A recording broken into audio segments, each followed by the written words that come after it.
평가를 하면서 왜 그린 뉴딜이라는 것이 필요한가를 중심으로 오늘 이야기를 만들어 가도록 하겠습니다. 일단 먼저 화면 공유를 통해서 슬라이드를 보면서 이야기를 진행하도록 하겠습니다.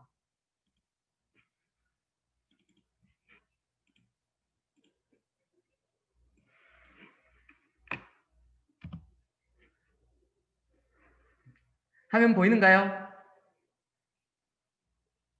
네, 오늘 할 주제는 이제 코로나19 전후의 한국 경제와 그린 뉴딜의 가능성이라는 것이고요. 내용들은 이렇게 전개됩니다. 그러니까 1990년대 이후로 우리나라 세계 경제를 금융자본주의라고 하거든요. 신자유주의적 금융세계화 이렇게도 표현하고 혹은 금융주도적 축적 국면 이렇게도 표현하는데 이것은 일전에 활동가 동지들과 이렇게 몇 번 이야기를 나눴던 것인데 한국 경제의 전체적인 흐름들을 이해하기 위해서는 금융자본주의의 내적인 모순 한계에 대해서도 주목할 필요가 있어서 이 슬라이드는 앞부분은 그대로 가져왔고요. 그리고 그 속에서 이제 1990년대부터 2000년대부터 한 2020년까지 지난 20년간의 한국 경제의 변화 과정, 성과와 한계에 대해서 말씀을 드리고 그리고 IMF가 코로나19가 어떻게 우리 경제에 영향을 주었는가를 살펴보도록 하겠습니다. 그리고 포스트 코로나의 중요한 의제로서 문재인 정부에서 그린 뉴딜과 한국형 뉴딜에 대해서 이야기하고 있는데요. 이 한국형 뉴딜의 한계 속에서도 어떻게 하면 우리가 새로운 체제 전환을 이끄는 데 있어서 그린 뉴딜이 필요한가를 중심으로 얘기를 하도록 하겠습니다. 다음 슬라이드로 보겠습니다. 제가 활동가 동지들하고 학생이든 아니면 여러 강연에 갔을 때 꼭 이 그래프를 보여주는데요. 이것은 일반적으로 이윤율, 그러니까 기업의 수익률을 나타내는 지표다라고 보시면 됩니다. 이윤율이라는 것은 기업들이 어떻게 행동하는가를 이해하는 데 중요한 지표이기 때문입니다.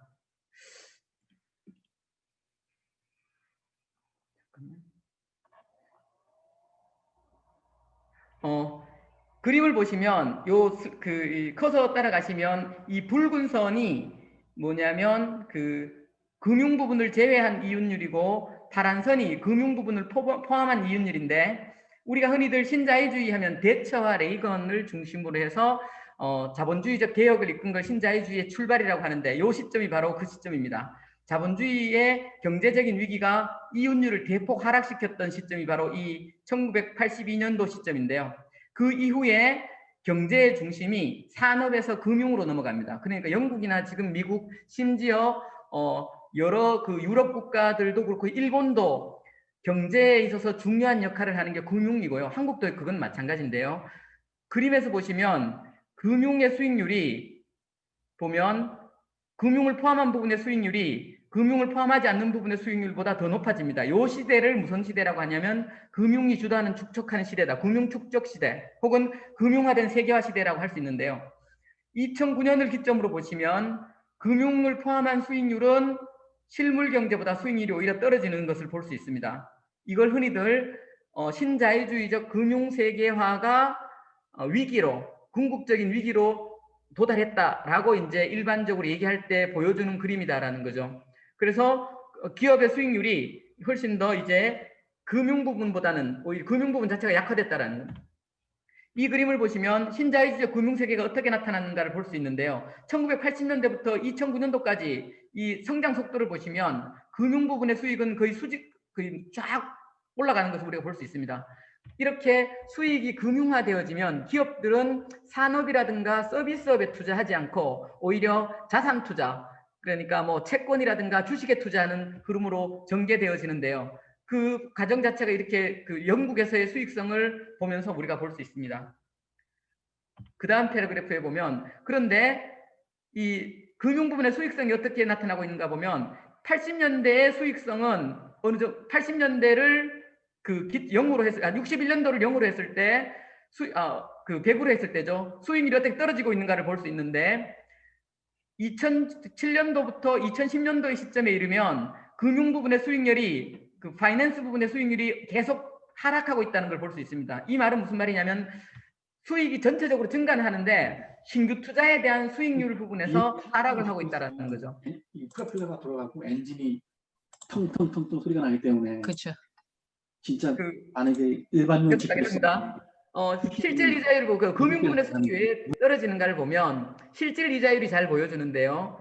요 그림을 보면 미국의 10년치 재무부 채권하고 세계 금융의 실질 이자를 하는데 이미 이 검은 선을 보시면 알겠지만 순이자, 그러니까 우리가 여러분들이 저축을 하거나 아니면 금융에 투자를 했을 때 순이자율이 마이너스로 갔습니다. 마이너스라는 거는 우리가 돈을 저축하고 난 다음에 오히려 이자를 받는 게 아니라 은행에 이자를 지급하는 상태라는 거죠.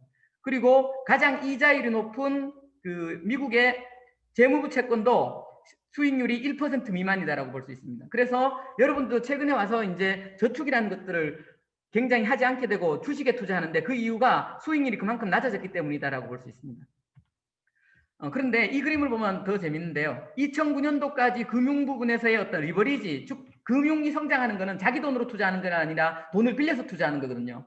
그 빌려서 투자하면서 그 2009년도 이전까지 이 뭐냐면 부채 비율이 엄청나게 증가했다가 2009년도에 금융위기 이후로 폭락하게 되죠. 그 폭락한 그림을 볼 수 있는데 그런데 2018년도는 이미 2009년도까지 올라갔습니다. 2020년도는 어느 정도까지 올라갔냐면 이 그래프에서 보면 대략 이까지 올라가 있습니다. 한 900까지 올라가 있거든요.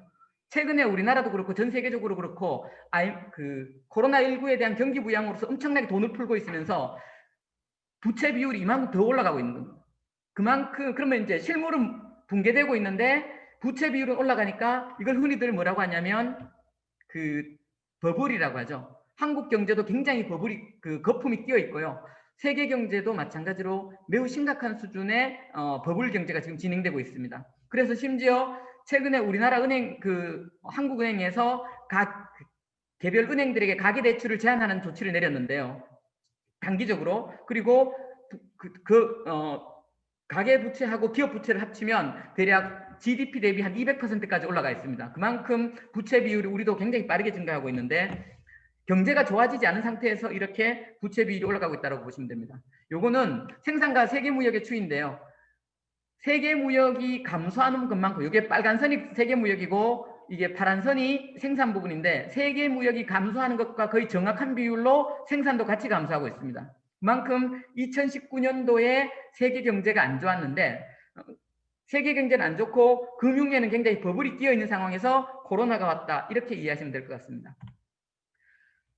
경제 위기에 요 빨간 선 이거 윤홍식 교수한테 가져왔는데 빨간 부분을 이렇게 보시면 알겠지만 요 빨간 부분이 바로 뭐냐면 큰 경제 위기를 나타내는데 경제 위기가 벌어졌을 때 세계 성장률이 어떻게 하락하는가를 보여주는데 시기적으로 보면 세계 성장률이 계속 위기가 때마다 더 심화되고 있죠.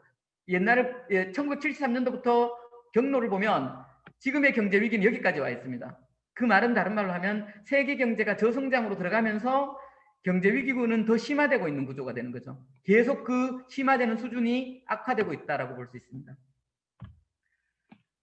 지금까지가 이제 세계 흐름들이었는데 한국 경제는 어떠냐를 보면 요 그림을 보시면 되는데 붉은 선이 한국의 성장률이고 검은 선이 세계의 성장률인데 한국의 성장률은 2000년대부터 쭉 하락을 하다가 2017년을 기점으로 18년을 기점으로 해서 2018년 19년 두 해 동안 세계 평균 성장률보다도 하락합니다. 그러니까 한국은 나중에 뒤에 보여드리겠지만 전 세계적으로 선진국 중에서 가장 빠르게 생산성이 상승하고 실질 임금도 가장 빠르게 상승한 국가예요. 혹시 여러분들이 믿을지 안 믿을지 잘 모르겠지만 이건 사실입니다.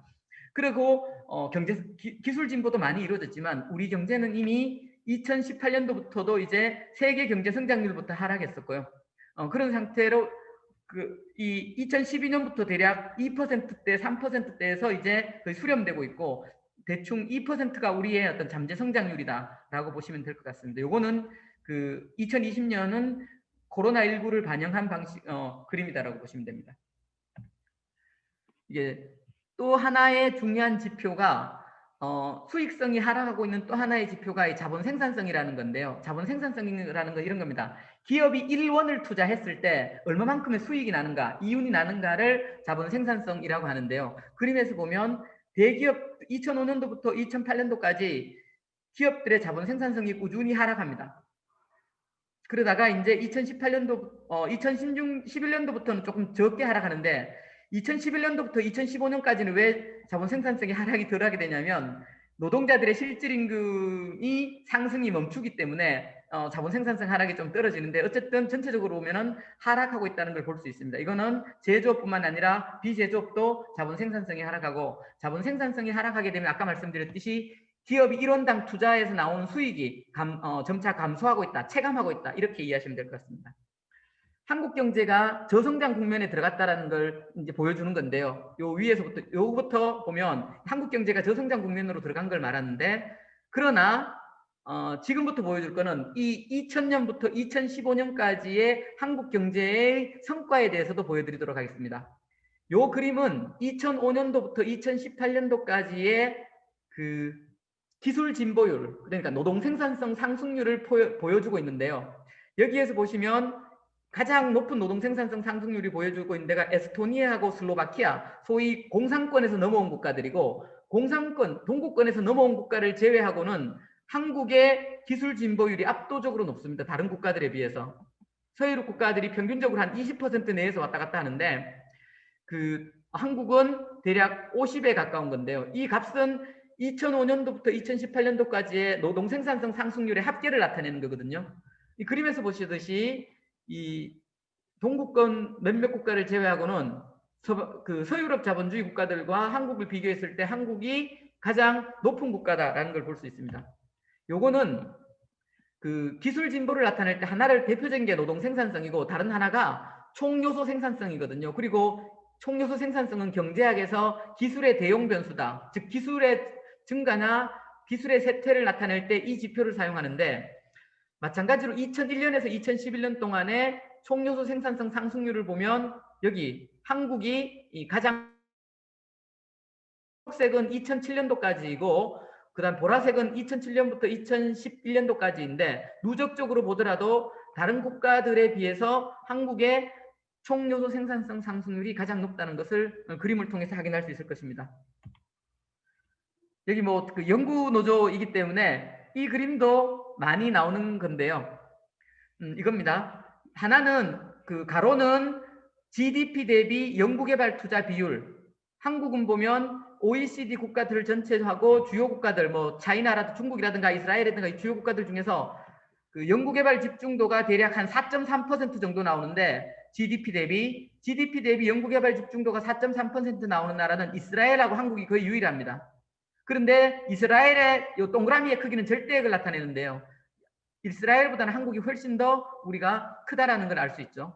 또 한 가지 보여드릴 거는 들 중에서 인구 1000명당 연구개발에 종사하고 있는 숫자인데요. 이 그림을 보시면 한국은 스웨덴이나 덴마크, 이스라엘과 함께 그 인구 1000명당, 노동자 1000명당 연구개발 인력이 가장 많은 국가군에 속합니다. 그러니까 한국은 이렇습니다.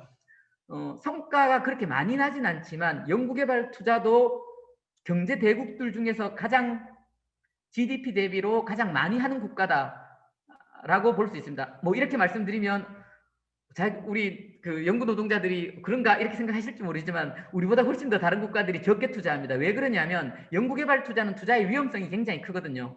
그 위험성을 감수하면서 투자를 하는데 우리나라의 문제는 뭐냐면 10대 재벌, 특히 5대 재벌이 압도적으로 이 전체 투자액에서 차지하는 비중이 크다는 게 우리나라의 문제입니다. 어쨌든 전체적으로 보면 우리나라가 결코 그 연구개발 투자를 게을리하는 나라가 아니고 굉장히 공격적으로 하는 나라다. 이렇게 이해하시면 될 것 같습니다. 요 그림은 투자 성장률을 나타내는 건데요. 투자가 절대 투자액을 나타내는 게 아니라 혹은 GDP 대비 투자를 나타내는 것은 아니고 투자 성장률을 나타내는데 일단 요 그림에는 나타나 있지 않지만 한국은 GDP 대비 고정자본 투자가 주요국들 중에 가장 많습니다. 우리나라는 평균적으로 GDP 대비 고정자본 투자가 한 30% 정도 하거든요. 그러면 GDP가 1000억이다 하면 300억 정도를 고정자본에 투자합니다. 설비 투자와 건설 투자 이렇게 하는 거고요.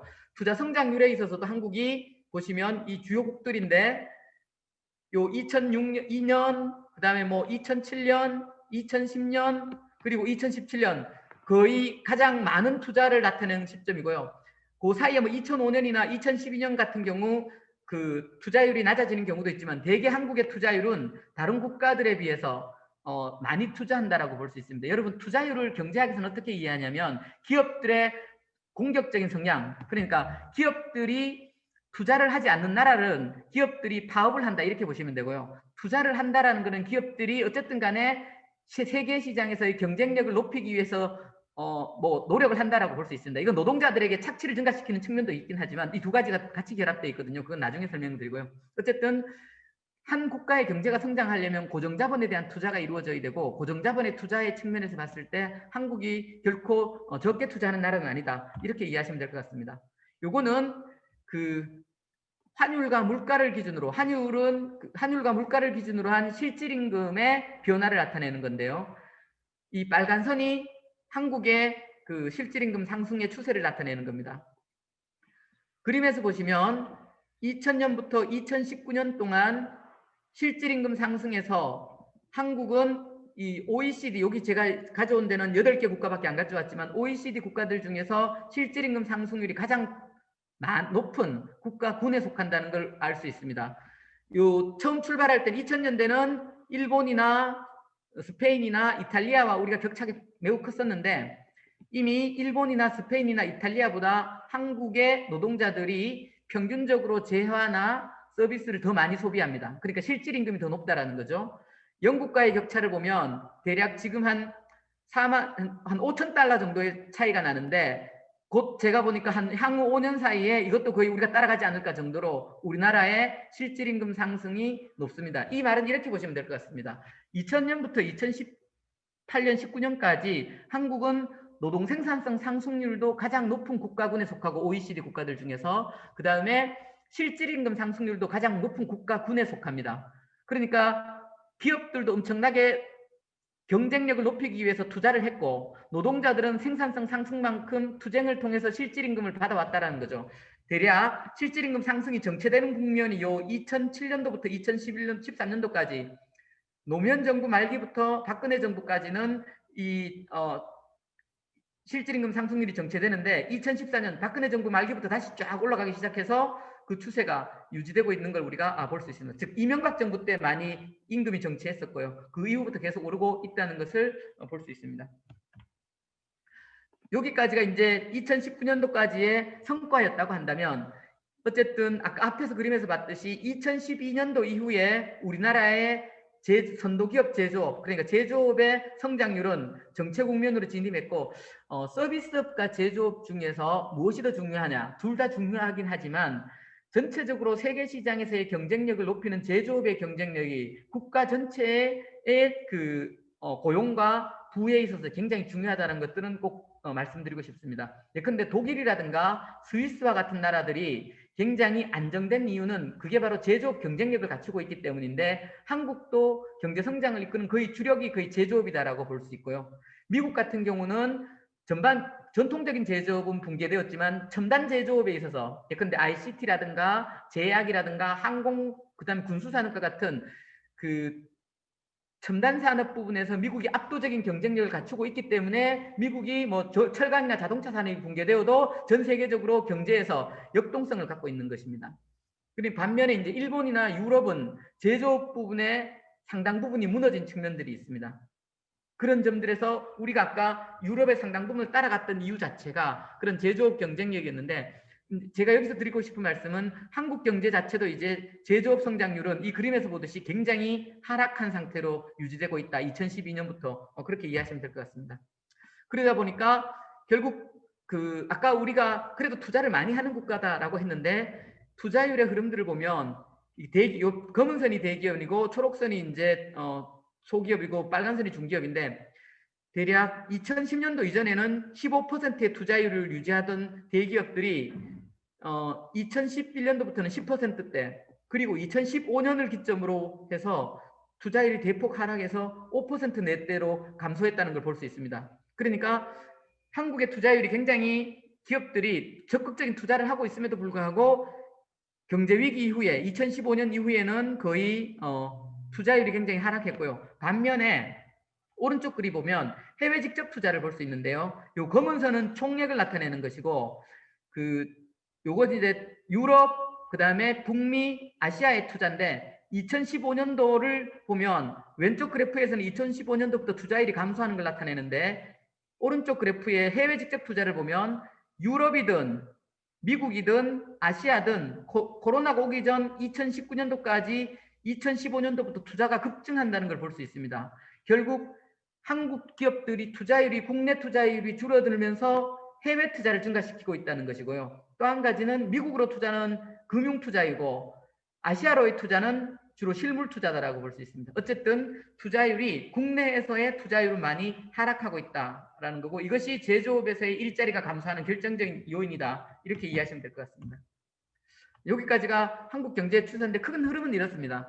한국 경제의 자본 생산성이 하락하면서 수익률이 하락하고 있었고 그 수익률이 하락 속에서 점차 세계 시장에서의 매출력 상승도 줄어들었고 그래서 그 결과로 수익률이 하락하면서 투자가 감소했다. 라는 게 이제 지난 20년의 변화이고 그 2000년대 이후부터 변화이고 그럼에도 불구하고 한국은 한국 내에서의 투자율이 감소를 하고 있음에도 불구하고 유럽이라든가 일본 선진국 우리 경쟁하고 있는 선진국에 비해서는 훨씬 더 적극적으로 투자를 해왔고 실질임금 내 생산성도 상승해왔고 실질임금도 상승해왔다라는 것들은 인정을 해둘 필요가 있습니다.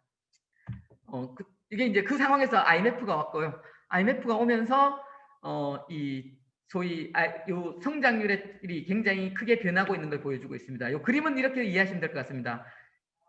일본 차이나는 좀 맞지 않지만 미국을 예로 들자면 그 2019년 11월 달에 즉 작년 11월 달에 2000년을 예상할 때는 미국 경제가 2% 성장할 거라고 생각했는데 6월 달에 IMF가 OECD하고 IMF가 추정한 거는 미국 경제가 마이너스 6% 정도가 될 것이다 라는 거죠. 그리고 유로존은 7.5%까지 떨어질 것이고 일본도 마이너스 6.5%가 될 것이다 라는 겁니다. 한국은 반면에 한 1.2% 경우에 따라서 1.1%를 보는 데도 있는데 대략 이 2차 팬데믹이 오면서 한 1.2% 정도가 마이너스 성장이 될 것이다 라고 추정할 수 있습니다. 어쨌든 다른 국가들에 비해서는 한국의 경제 성장률 하락이 굉장히 온건하다라고 볼 수 있고요. 가장 크게 국제기구들이 가장 크게 예측이 벗어난 곳은 중국입니다. 6월 달만 하더라도 6.15 주는데 지금 현재 중국의 성장률 그 예상치는 대략 0% 마이너스 성장대가 아닐 것이다라고 할 수 있습니다. 어쨌든 이렇게 그 팬데믹이 오면서 경제적 충격이 왔고요. 그러면 앞으로 어떤 시나리오가 작동할 것인가인데 요거는 좀 간단하게 설명해 보겠습니다. 이게 세계 GDP의 성장률인데 요 파란 선이 충격이 한 번 왔을 때의 궤적입니다.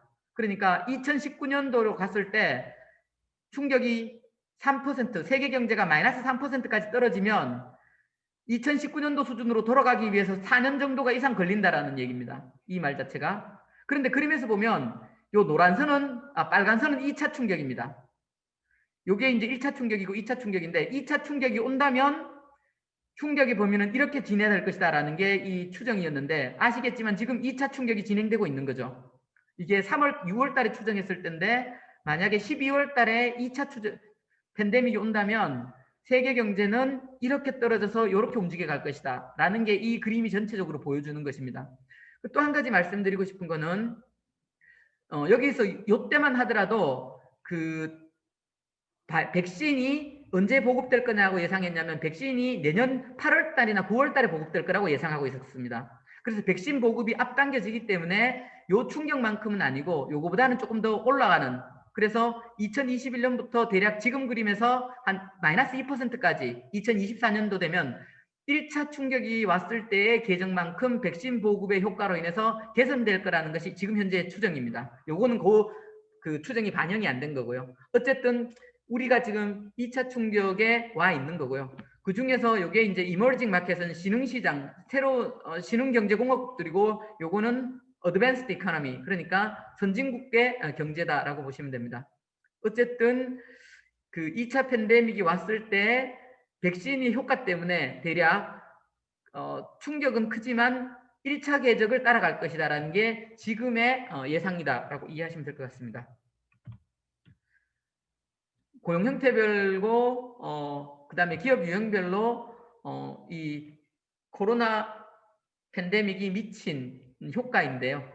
그림에서 보시면 고용 형태별 소득의 영향을 보면 감소했다라는 것에서 가장 큰 비율을 나타내는 부분이 파견직과 사내하청, 프리랜서, 특수고용 노동자들이 70%가 소득이 감소했다라는 걸 볼 수 있고요. 반면에 상용직의 경우는 소득 감소는 30%밖에 안 나옵니다. 최근 보건사회연구원에서 자료를 보면 상용직, 이게 고용 형태별에서 상용직의 경우에는 사실 한 20% 정도밖에 그 소득 감소가 일어나지 않고 있습니다. 그리고 소득 변화가 거의 없는 걸로 나타나고 있고요. 반면에 그 아까 말씀드렸듯이 일용직 노동자들과 임시직 노동자들의 그 임금의 감소가 크게 나타났다라고 볼 수 있습니다.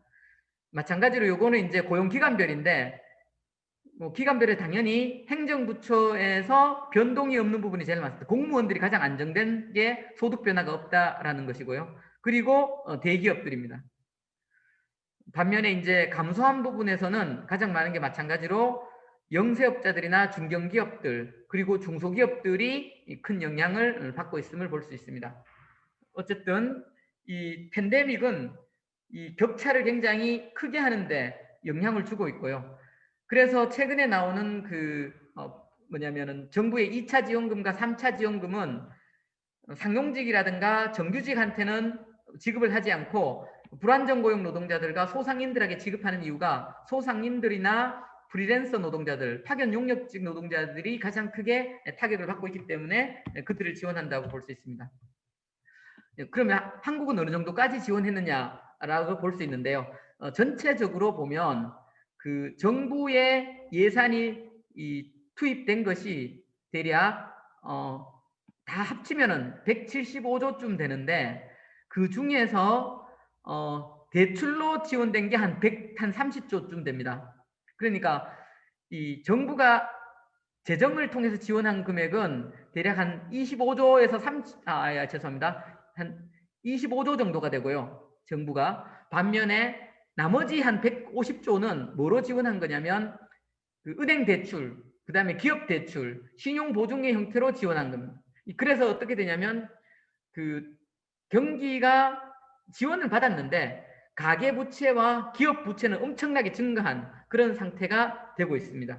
이 코로나 이후에 요 그림은 그 이제 코로나 이후 그럼 어떻게 전개될 건가를 그림으로 보기 위해서 그려본 건데요. 이 검은 선이 한국의 경제 성장률을 나타내는 궤적이고 그리고 2020년 코로나 상황에서의 한국의 경제를 보여주는 그림이고요.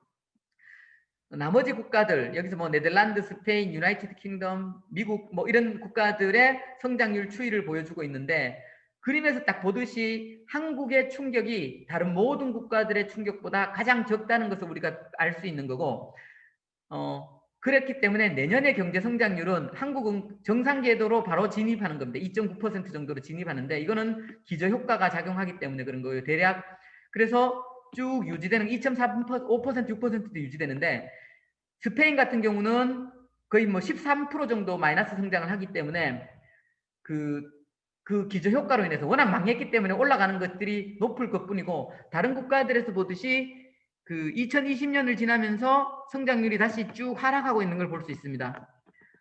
아주 간단하게 말씀드리면 우리는 적게 충격을 받았기 때문에 특별히 반등을 하지 않고 정상궤도로 진입한 것이고 다른 국가들은 너무 큰 충격을 받아서 경기 부양 때문에 조금 높은 성장률을 보내지만 곧 정상궤도로 진입하는데 2024년 5년이 정상궤도라고 보시면 될 것 같습니다.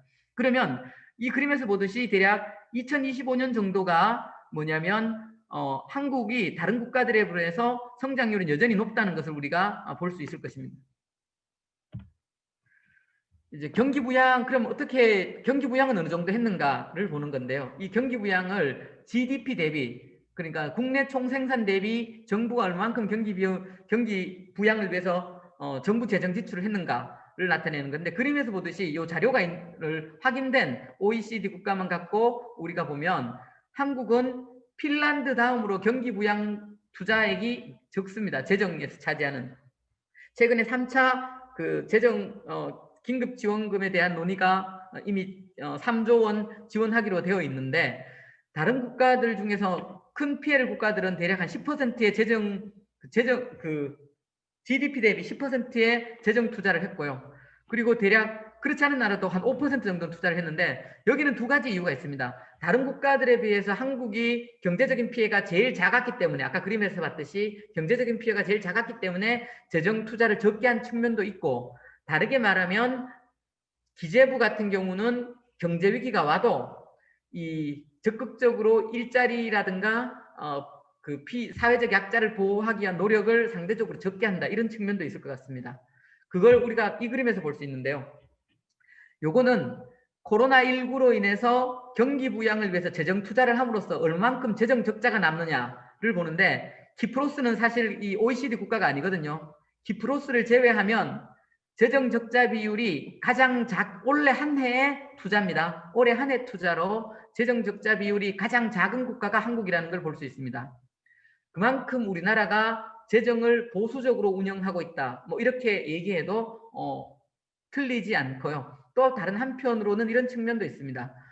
우리나라의 경제적 피해가 제일 작았던 측면도 있다. 이렇게 뭐 말씀을 드릴 수 있는데 여튼 한국 정부가 그 뭐 1차 재난지원금, 2차 재난지원금, 3차 재난지원금을 지속적으로 뿌렸지만 그 수준이라는 것은 다른 국가들에 비해서는 굉장히 적었던 것이고 그리고 상당 부분 가게들은 자기 돈을 빌려서 은행으로부터 저리대출이죠. 저리대출을 통해서 생계를 유지하는 그렇기 때문에 가계의 적자 비중은 굉장히 커졌다. 이렇게 볼 수 있습니다.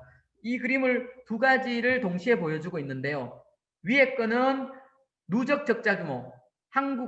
이거는 위에 거는 정부들의 누적 적자 규모를 나타내는 것이고 아래 것은 가계 적자 비율입니다. GDP 대비 가계 적자 비율인데 그림에서 보시면 한국은 OECD 주요 국가들 중에서 GDP 대비 37%, 38% 정도의 재정 적자 비율을 갖추고 있고요. 이거 2019년 10월 기준입니다.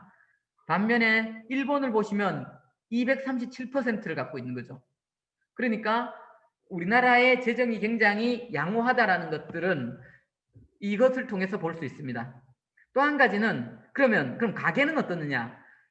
정부는 굉장히 재정 적자가 작으면서 흑자 기조를 유지하고 있는데 이게 이제 가계 전체의 부채가 GDP와 어느 정도 연계되어 있는 건데 한국을 보시면 그 OECD 주요 국가들 중에 7위 정도로 하고 있습니다. 그 전체 국가들 중에 즉 정부 부채는 굉장히 낮은 데 속하고 가계부채는 굉장히 높은 데 속하는데 이게 2019년도 자료라는 걸 참고하시면 2020년대가 되면 훨씬 더 그 비중이 올라갈 것입니다.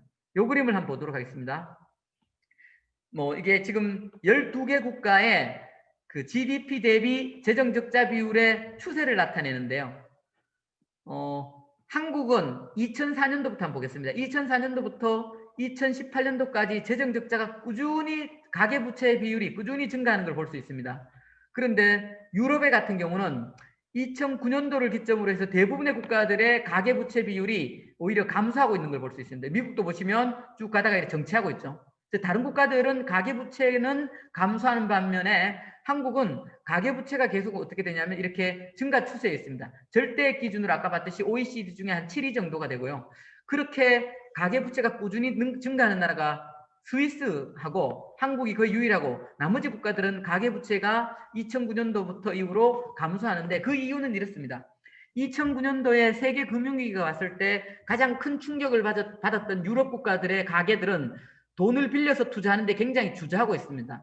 그런데 아시겠지만 한국은 2009년도 세계 금융위기가 왔을 때 별로 큰 충격을 받지 않았거든요. 경제적으로 좀 산출이 감소한 건 감소했지만 그림에서 보듯이 여기 2009년도의 충격 그림인데 세계 금융위기가 왔을 때 우리는 흑자였어요. 그러니까 양의 성장을 했는데 다른 모든 국가들은 굉장히 마이너스 성장을 했거든요. 이렇다 보니까 가계도 별로 충격을 안 받았고 그러다 보니까 가계는 계속 뭐냐면 아파트라든가 아니면 투자를 위해서 혹은 뭐 자영업을 위해서 부채를 증가시키는 과정이 있고 한국처럼 거의 영향을 안 받은 나라가 아까 스위스가 제조업이 굉장히 탄탄하다고 말씀드렸는데 스위스가 거의 영향을 안 받았기 때문에 계속 이 가계부채가 증가하는 추세, 네덜란드 이런 나라들이 그런 양태를 보여주고 있습니다. 어쨌든 지금 다시 말씀드리자면 정부는 흑자고 이렇게 굉장히 재정을 보수적으로 운영하고 있고 그 다음에 재정적으로 여력이 굉장히 큰 반면에 가계는 부채가 증가하고 있고 부채 증가의 속도도 다른 국가들에 비해 굉장히 높게 나타나고 있습니다. 또 한 가지 이제 우리 경제의 문제점은 아까 그 팬데믹이 비정규직, 특고, 그 다음에 자영업자들에게 큰 영향을 준다 이렇게 말씀을 드렸는데 임금 불평등을 갖고 우리가 따져보면 이게 OECD 이게 지니 계수네요. 잠깐만.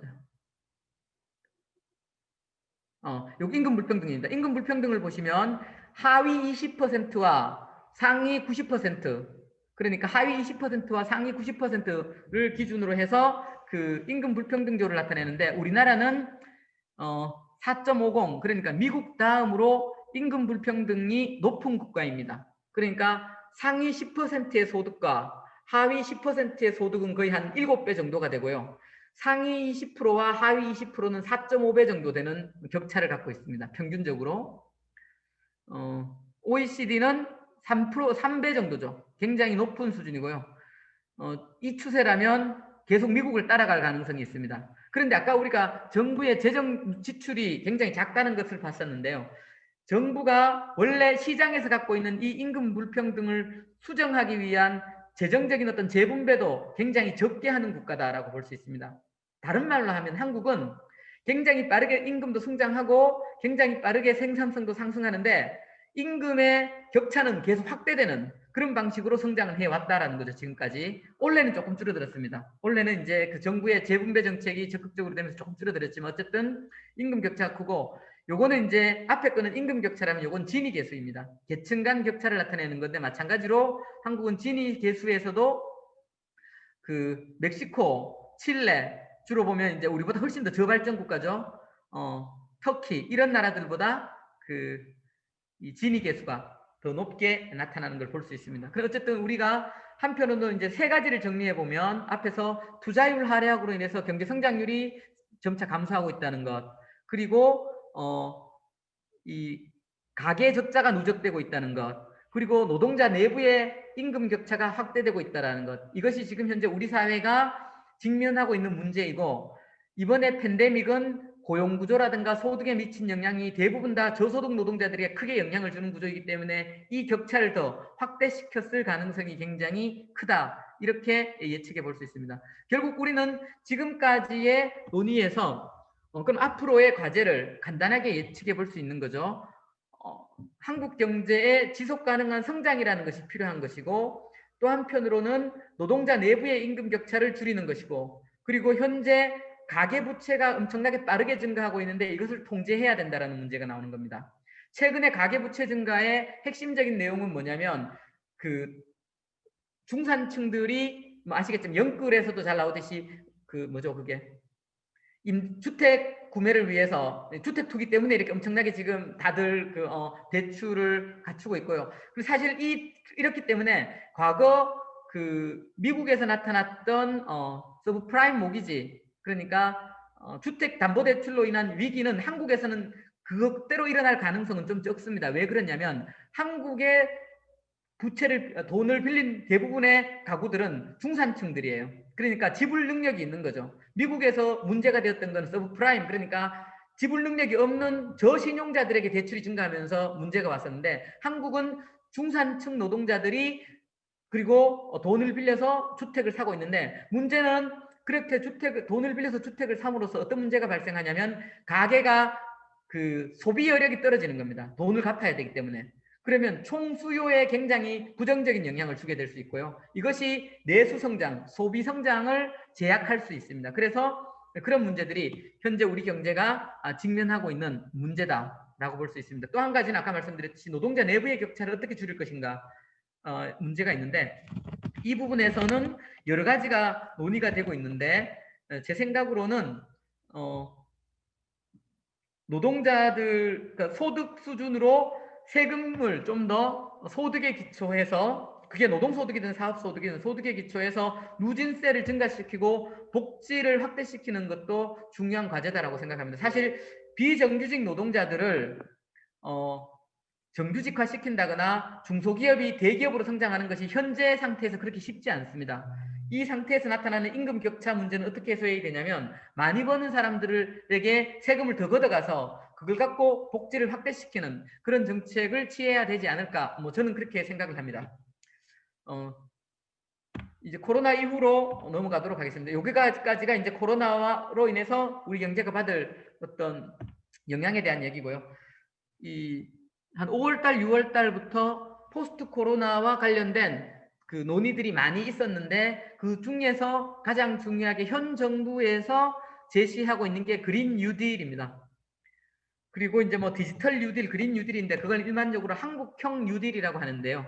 한국형 뉴딜은 냉정하게 말해서 뉴딜이라고 말하기는 어렵습니다. 그냥 정확하게 뉴딜이라는 거는 현재 존재하고 있는 문제를 해결하기 위해서 딜하는 거죠. 다루기 위해서 계급 간의 새로운 계약을 나타내는 게 뉴딜이거든요. 그러니까 현재 직면한 문제를 어떻게 해소할 것인가에 대한 계급적인, 그러니까 그 루즈벨트가 뉴딜을 얘기했을 때 대공황이 오고 그 대공황을 어떻게 극복할 것인가에 대한 대안을 만들면서 그 계급 타협을 제도화시킨 것이 뉴딜이었죠. 그 계급 타협의 제도화는 세 가지 정도로 얘기할 수 있는데요. 가장 중요한 게 노조할 권리였습니다. 와그너법이라고 해서 노조법을 해서 노동자들이 노동조합 결성권과 실질임금 상승을 할 수 있는 권한을 부여했던 것이 첫 번째고, 또 중요한 변화가 하나가 뭐였냐면 금융을 억압하는 거였습니다. 그 대공황을 만들어내는데 가장 결정적인 게 뉴욕 증시의 폭발적인 성장, 버블이었거든요. 그러면서 뉴욕 증시가 붕괴되면서 미국이 대공황으로 빠져들어가게 되는데 그런 투자를 이끌었던 게 바로 금융자본, 특히 투기자본이었습니다. 지금 자산과 주식과 채권에 투자하는 투기자본들이었습니다. 그 자산과 주식에 투자하는 투자를 뭡니까? 은행들은 그와 같은 투자도 못하게 하고 대출도 못하게 하는 겁니다. 그렇게 해서 금융시장을 완전히 억압하는 그런 정책을 취했고요. 그리고 세 번째가 뭐냐면 복지 정책을 확대한 거였습니다. 그래서 노동자들에게 실질임금 상승과 고용 안정을 보장하면서 기업들이 투자를 하도록 하는 그런 방식으로 뉴딜이라는 것이 이끌어졌는데, 지금 현재 정부에서 하는 뉴딜은 그런 의미의 뉴딜은 아니고 그냥 정부가 뉴딜이라는 표현을 좋아하는 것 같습니다. 현재 정부에서 추구하는 거는 기업들의 과거의 투자 계획, 투자가 계획이었지만 규제나 이런 걸 위해서 이루지 못했던 투자 계획들을 막 하게 하는 그런 어떤 효과가 있고요. 다른 하나는 이 그린 뉴딜입니다. 그린 뉴딜도 보면 구체적인 사업을 살펴보면 거의 대부분 기업 투자, 기업 지원입니다. 예컨대 수소 인프라를 깔자, 그 다음에 뭐 전기자동차 보급을 확대하자, 그 다음에 풍력 발전을 하자, 이런 식으로 대부분 다 기업들이 투자를 이끌어내는 그런 방향으로 그린 뉴딜을 얘기하고 있는데, 우리는 좀 더 근본적인 측면에서 그린 뉴딜의 필요성들에 대해서 얘기할 필요가 있다고 생각합니다. 여기 있는 선생님들도 이미 다 아실 거라고 생각이 들고요. 우리나라를 기점으로 보면 우리나라는 다들 아시겠지만 1인당 이산화탄소 배출량이 1인당 4위, 전 세계 4위이고 그 다음에 전체 총 이산화탄소 배출량이 세계 7위이죠. 그리고 우리나라의 가장 핵심적인 주력 기업들, 주력 산업이 뭐냐면 조선, 석유화학, 철강, 자동차, 그 다음에 기계, 이런데 좀 전에 제가 말씀드렸던 이 5개 사업은 전형적으로 에너지 다소비형 산업이에요. 에너지 다소비형 산업이고 거기에다가 전부 거의 대부분 화석 연료에 의존하는 시스템입니다. 이게 지금까지 우리가 가장 경쟁력 있는 분야거든요. 반면에 ICT 부분도 우리가 경쟁력은 있기는 하지만 예컨대 소프트웨어 산업이라든가 제조 서비스 그리고 첨단 산업에 있어서는 여전히 우리는 세계 최고가 아니라 추격자인 거죠. 결국 현재 우리가 최고인 분야에서 우리는 대부분 화석 연료에 의존하고 또 이 에너지 다소비형 산업일 뿐만 아니라 CO2를 가장 많이 배출하는 그런 산업에 우리 사업들의 경쟁력을 갖추고 있는 겁니다. 이게 이제 그런데 요 그림에서 보면 2015년 기준으로 우리가 그러면 얼마의 이산화탄소 배출을 줄여야 되냐면 6억 9천만 톤에서 3억 톤 수준으로 2030년까지 거의 한 60% 정도를 줄여야 되는 겁니다. 이 시나리오에 따르면 우리가 탄소 제로를 가기 위해서는 적어도 온실가스 배출량을 2030년에 한 50% 이상 줄여야 되고, 현재 2015년 기준 그리고 2020년 기준보다 대략 한 50% 이상을 줄여야 되고, 그리고 그 속에서 이제 대략 2050년에는 4천만 톤 정도를 배출을 해야 우리가 2050년 그러니까 탄소 중립 사회로 갈 수 있는 겁니다. 굉장히 어려운 과제이고요. 그런데 이제 우리는 하지 않을 수 없는 것이 된 거죠. 정부는 사실 여기에 대해서 굉장히 과거에 관심이 없었는데 왜 하게 될 수밖에 없었는 게 되냐면 이 부분을 볼 수 있습니다. 가장 크게는 이 유럽과 미국이, 우리의 중요한 수출 시장인 유럽과 미국이 에너지 체제의 전환과 관련되어서 탄소세 도입과 그다음에 탄소 중립 사회로의 발표를 구체화시키고 산업 전략도 그에 맞춰서 변화시키고 있다는 점입니다.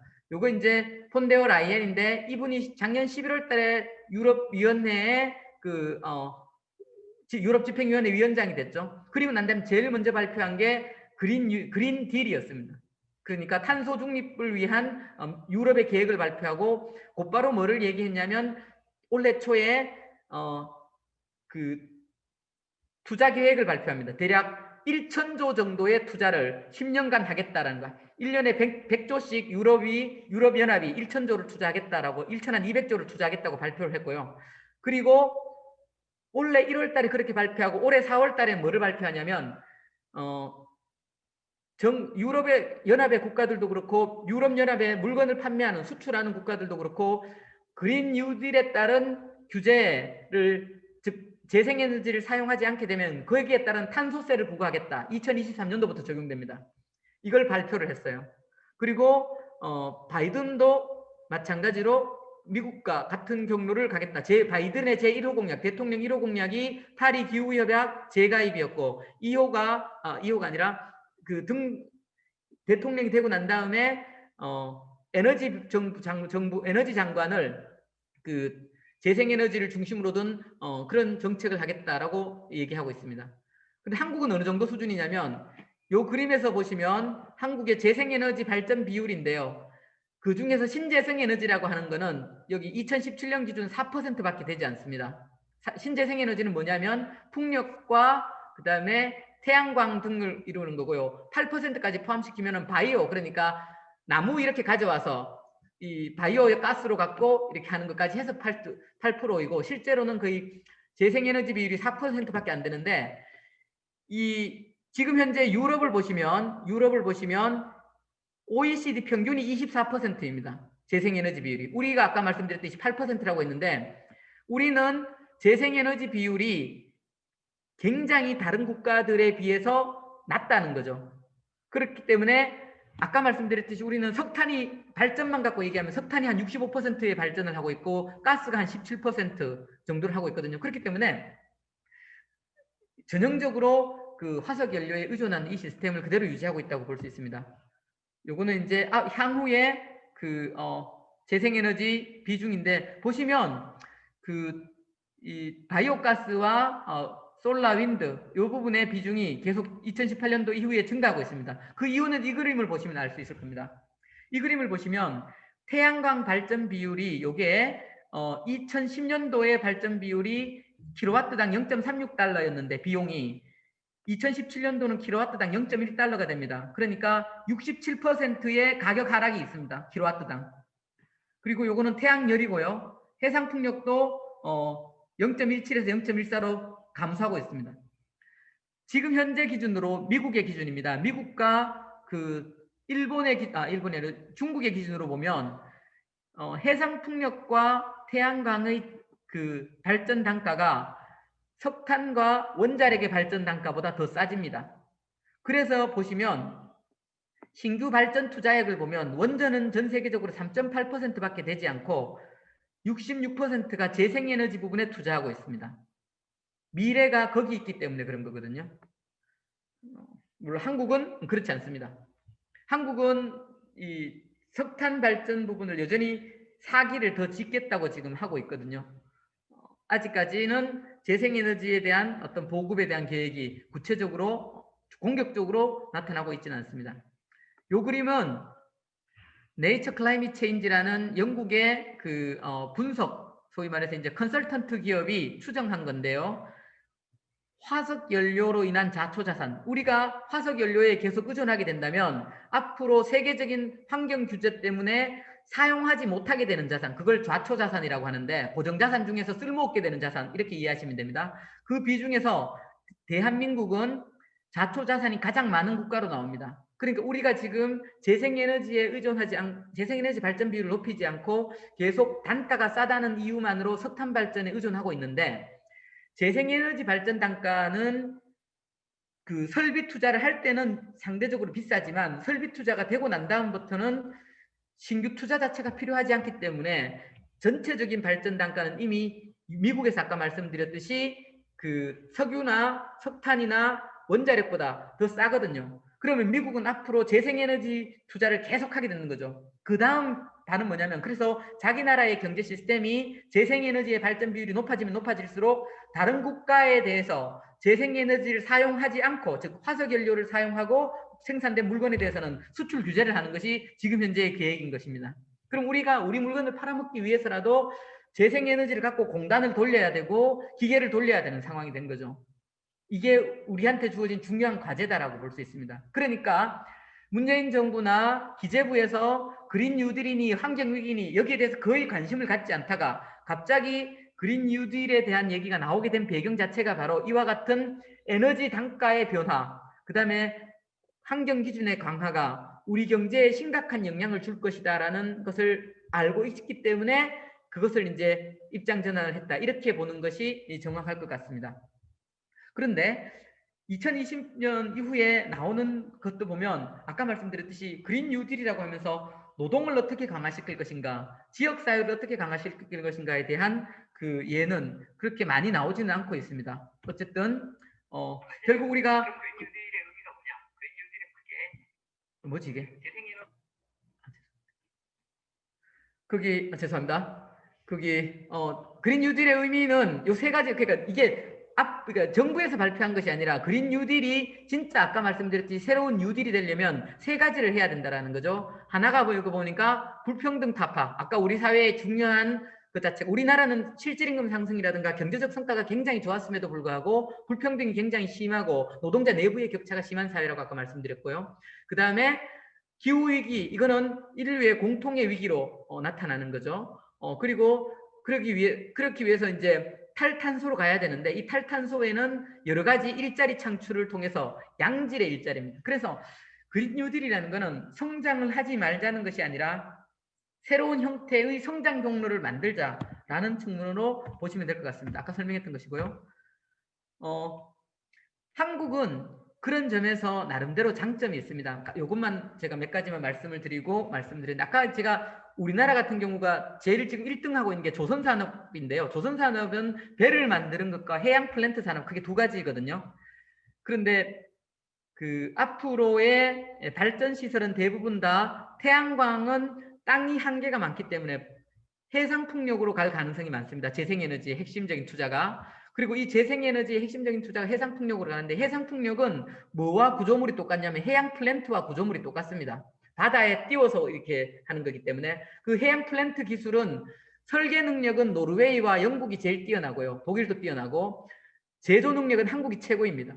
그러니까 노르웨이 기업들이 노르웨이 회사가 해상 풍력을 단지를 조성하기 위해서 사업을 받으면 설계를 자기가 하고 제조를 한국에 맡기는, 그래서 한국과 협력을 하는 거죠. 이 두 가지는, 요거는 삼성전 그러니까는 그 대우자손하고 미국의 기업들이 이 해양 플랜트 시설과 관련된 부유식 그 발전 시설을 계약을 맺은 사진이고요. 요거는 경남에 있는 그 해양 플랜트 하청 기업이 노르웨이로부터 수주를 받아갖고 만들고 있는 겁니다. 우리나라의 특징은 뭐냐면요. 유럽은 80년대, 90년대에 경제 구조를 하면서 탈산업화를 시켰어요. 탈산업화를 시켰다는 건 뭔 말이냐면 부가가치가 높은 부분은 자기들이 갖고 있고 부가가치가 낮은 제조라든가 이런 것들은 제3세계나 다른 데로 넘겨버렸던 거예요. 동남아시아나 뭐 이쪽으로 넘겼는데 한국은 여전히 철강도 생산하고 조선도 생산하고 기계도 생산하고 자동차도 생산하는 제조 역량을 유지하면서 ICT도 같이 성장한 국가예요. 그런데 앞으로 그 재생에너지 중심으로 하는 에너지 체제가 전환되어지면 어떤 게 필요하냐면 해양 플랜트, 이 발전 산업이거든요. 그 다음에 조선도 어떻게 되냐면 선박 추진이 암모니아라든가 수소 추진 선박 체제로 바뀌고 자동차도 그 연료전지 체계로 바뀌는 거죠. 그런데 연료전지와 수소 추진에서 연료전지 기술은 뭐 그 소재 부분은 좀 다르지만 연료전지 팩은 현대자동차의 기술이 제일 뛰어납니다. 현재 단가 수준에서. 그리고 아시겠지만 배터리와 관련돼서는 LG화학이나 SDS, SK이노베이션이 가장 경쟁력이 있거든요. 그러니까 한국은 이 미래 모빌리티 산업에서의 제조 역량도 갖추고 있으면서 동력 체계를 나타내는 연료전지나 배터리 부분에도 생산 능력을 갖추고 있는 거죠. 그렇기 때문에 우리가 경제가 고도화되어지고 저성장으로 가면 주로 보면 제조업은 경쟁력이 없어서 다른 나라로 이동하게 되는데, 그래서 뭐 베트남으로도 갈 수도 있고 중국의 경쟁자들이 등장하고 있는데, 오히려 그 환경 기준이 강화되어지고 그 다음에 뭐냐면 그 그린 뉴딜, 그린 시스템으로 경제 체제가 전환되어지면 우리 경제가 훨씬 더 경쟁력을 갖추는 쪽으로 변환될 거라는 거죠. 그 이유는 전통적인 제조업에서 환경 기준이 올라가면서 기술 표준이 강화되어지면 그걸 감당할 수 있는 국가는 현재로서는 제조 역량도 있고 기술 표준을 감당할 역량을 갖고 있는 게 나라가 그렇게 많지 않다는 겁니다. 한국이나 독일이나 몇몇 국가들만 여기에 주도적인 역할을 할 수 있게 된다는 거죠. 그래서 저는 한국 경제가 결코 그 미래의 산업에서의 경쟁력이 없다라고 생각하기보다는 오히려 우리가 에너지 체제 전환으로 가게 된다면 훨씬 더 현재의 경쟁력을 더 유지하는 수단이 될 것이다라는 생각이 듭니다. 요거는 이제 그 자동차 산업이 바뀐다고 했는데 자동차 산업은 바뀐 게 아니라 이 건설 중장비거든요. 건설 기계의 대부분도 그 디젤에서 그 뭐냐면 연료전지 체계로 바뀔 것이고요. 이거는 풍력 아까 말씀드렸는데 풍력 같은 경우는 보면 뭐 블레이드하고 그다음에 감속기 그리고 터빈 이 세 가지가 중요 기술인데 우리가 이 사실 기술에서는 거의 선진국의 한 90%밖에 따라가지 못합니다. 그러나 아까 말씀드렸듯이 이 설비를 하는 플랜트 설비 능력이 우리가 세계 최고이고 그렇게 풍력 단지를 조성해 가면 충분히 따라가지 않을까 경제 생각이 들고요.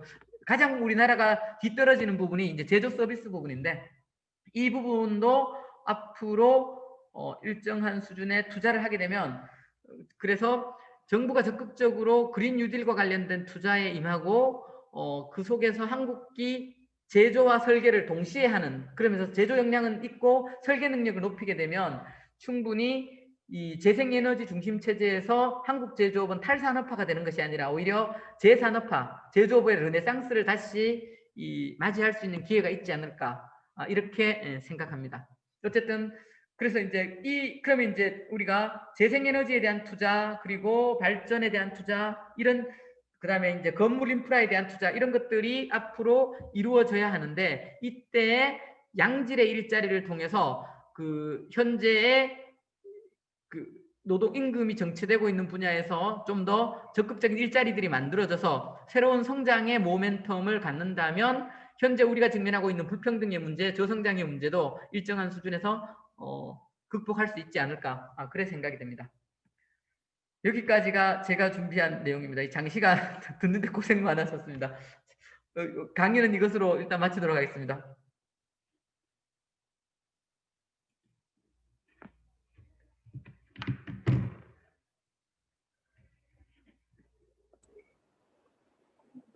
미끄럼 크게 일단 들립니까? 선생님 목소리 들립니까? 예, 들립니다. 예, 질문 좀 받으시고요. 질문은 저기 채팅창에도 아마 질문 주실 수도 있고 아니면 직접 이렇게 손을 들면 창에서 확인을 하고 저희가 음성을 쳐드릴 수 있을 것 같습니다.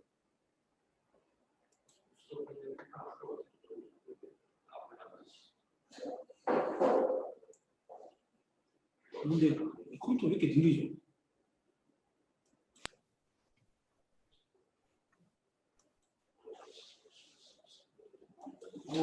눌렀는데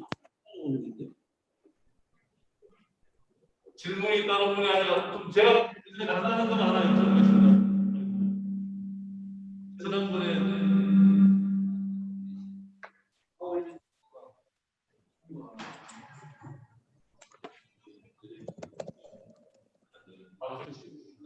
들리시나요?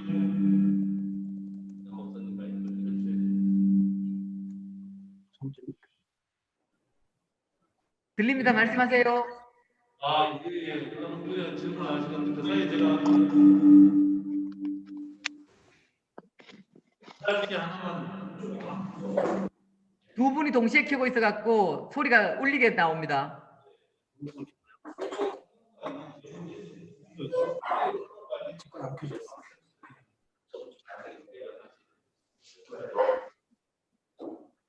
말씀하세요. 제 말씀 들리는가요? 안 들리잖아. 질문 같은데. 네, 잘 들립니다. 아, 예. 질문이 안 들어오네요. 저는 개인적으로 짧게 하나 질문 드리고 싶은 건 지난번에 그 강연 요청드리면서 R&D 부분 관련해서 투자는 어떻게 될 건가에 대한 의견을 잠깐 좀 주시는 거 소개해 주시는 것도 괜찮을 것 같은데요. 그 정부가 R&D 투자 부분에 이번에 아까 그린 뉴딜과 디지털 뉴딜 관련해서 그 R&D 부분 투자는 꽤 많이 하는 걸로 지금 예정이 되어 있거든요. 그래서 사실 우리나라에 아까 뭐 그림에서도 보면 R&D가 그렇게 적지 않다라고 말씀을 드렸었는데 다른 국가들에 비교했을 때 GDP 대비 말씀드리는 겁니다. 예. 이번에도 주로 보면 비대면 디지털 뉴딜과 관련되는 건데 비대면 관련되어서 보면 뭐 의료 서비스 그리고 제약 이런 부분 그리고 이제 교육 등에 대한 R&D 투자를 많이 하도록 되어 있습니다. 그런데 사실 이것도 쟁점이 되는 건데요. 왜냐하면 의료 서비스의 비대면 의료 서비스에 대해서 그걸 옹호하는 쪽은 대기업들이거든요. 반면에 이제 중소 병원들은 거기에 대해서 별로 지금까지는 반대하고 해서 이렇게 일이 진행되지 않았던 것들인데 그 부분에서 R&D 투자를 일단 비대면 활성화를 경제를 활성화시키겠다는 전략 속에서 R&D 투자를 많이 하도록 지금 되어 있고요. 그 다음에 그리고 이제 바이오 부분 아까 말씀드렸던 것입니다. 교육 부분 이런 부분들에서 근데 일반 제조업과 관련돼서의 R&D 투자는 기업들이 스스로 하고 있습니다. 그러니까 ICT 부분에 특히 반도체 부분에서는 R&D 투자가 기업들이 엄청나게 하고 있고 거의 삼성이 거의 반을 하고 있는 수준이고요. 나머지 기업들도 굉장히 많이 하는 수준이다라고 볼 수 있습니다. 반면 전통 제조업은 R&D 투자가 현재는 많이 정체하고 있는데요. 그건 이유가 있는데 간단하게 말씀드리면 수익이 워낙 낮고 있기 때문에 기업들 상태가 재정적인 여력이 높지 않기 때문에 포항제철이나 이렇게 전 세계적인 선두 그룹에 있는 기업들이 현대자동차도 마찬가지고 우리 제조업에서 완전 선두 그룹에 있는 기업들은 R&D 투자를 많이 하는데 나머지 기업들은 그렇게 많이 하는 걸로 알고 있습니다.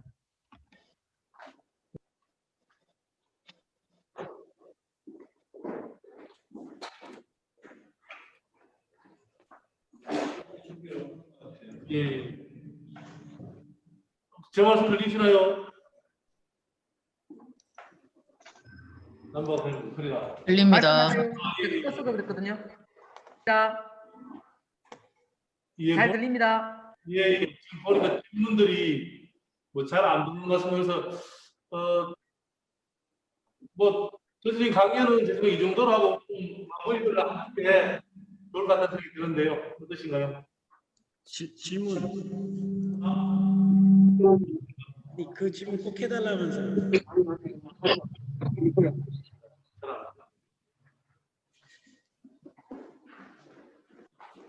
추가 질문 있습니까?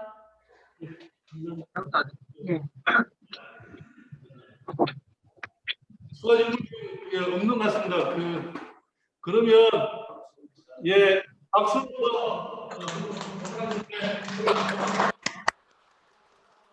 수고하셨습니다. 예, 감사합니다. 수고하셨습니다. 예, 마지막 마무리 말씀하시고 정리하도록 하겠습니다. 제가 이제 마지막 인사를 해야 되나요? 그렇죠, 예, 예. 사실 상황이 이래서 비대면으로 하다 보니까 제대로 슬라이드만 중심으로 얘기를 했었는데 어떻게 기술적으로 잘 전달이 됐는지 잘 모르겠습니다. 전 좋은 얘기 잘 들어주셔서 고맙고요. 다음에는 직접 만나서 토론할 수 있는 기회가 있었으면 좋겠습니다. 감사합니다.